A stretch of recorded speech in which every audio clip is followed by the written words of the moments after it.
तो hello everyone, तो guys स्वागत है आपका फिर से एक नए वीडियो में। तो फ्रेंड्स, आज के इस वीडियो के अंदर मैं आप सभी को अपना जो YouTube चैनल होता है, YouTube चैनल में जो आपका प्रोफाइल फोटो होता है या फिर आपका जो प्रोफाइल बैनर होता है, उसके जो बैकग्राउंड होता है गाइस, उसके बैकग्राउंड का जो बैनर है हम किस प्रकार से बना सकते हैं, वो भी अपने मोबाइल फोन से। तो गाइस, आपने ऐसे बहुत सारे चैनल्स देखे होंगे जिनके अंदर गाइस उनके जो बैकग्राउंड का जो प्रोफाइल का जो पिक्चर्स होता है गाइस, वो बहुत ही शानदार तरीके से एडिट किया हुआ होता है। तो गाइस, उस टाइप से आप भी अपना बैनर कैसे एडिट कर सकते हो, वो भी अपने मोबाइल फोन से। तो फ्रेंड्स, आज के इस वीडियो के अंदर मैं आपको गाइस अपने मोबाइल फोन से बैनर बनाना सिखाने वाला हूं। तो गाइस, वीडियो कर दीजिएगा फटाफट से लाइक, और चैनल पर नए हो तो चैनल को सब्सक्राइब जरूर से कर लीजिएगा। तो दोस्तों, वीडियो को हम बिना टाइम वेस्ट किए कर लेते हैं शुरू।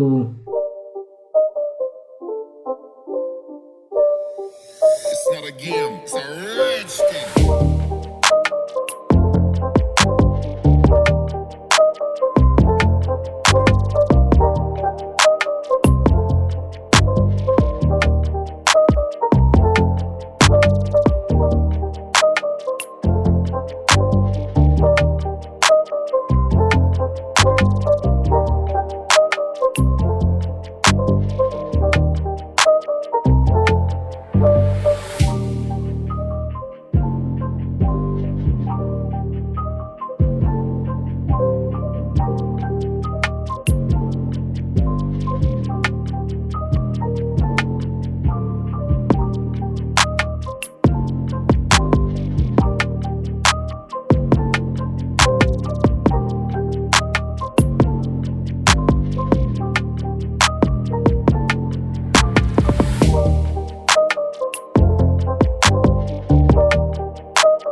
It's a